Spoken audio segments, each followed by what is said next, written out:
एक राजा था, बड़ा न्यायप्रिय, धर्मपरायण और भक्त। हर सुबह वह अपने बगीचे में टहलने जाता था। बगीचा बहुत सुंदर था। वहां का माली रोज फूल सजाता और भगवान की मूर्ति के सामने हार बनाकर रख देता। एक दिन राजा जब बगीचे में पहुंचा तो देखा माली भगवान की मूर्ति के सामने बैठा है और जोर जोर से भगवान को डांट रहा है। राजा को बहुत बुरा लगा। उसने कहा, अरे मूर्ख, तेरा दिमाग खराब है क्या? भगवान को डांटता है, तू नर्क जाएगा।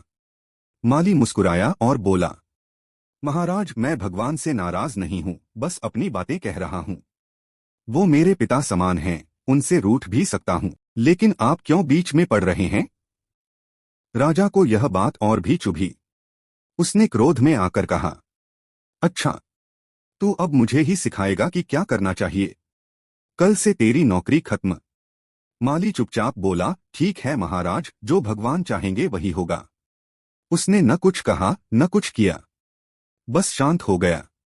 अब अगले ही दिन राजा के घर से उसके बहुमूल्य रत्नों की पेटी गायब हो गई। पूरा राजमहल हिल गया। सैनिक खोजने लगे और संदेह माली पर गया, यही चोर होगा। माली पकड़ा गया, जेल में डाल दिया गया। पर उसी रात राजा को सपना आया। भगवान बोले, राजन, तूने अपने क्रोध में मेरे सेवक को अपमानित किया। उसने जवाब नहीं दिया, इसलिए अब मेरा न्याय होगा। सुबह जैसे ही राजा उठा, सैनिक दौड़ते हुए आए। महाराज, रत्नों की पेटी तो महल के पीछे कुएं के पास मिली है। किसी ने गलती से वहां गिरा दी थी। राजा समझ गया गलती उसकी थी, माली की नहीं। वह तुरंत जेल गया, माली के चरणों में झुक गया।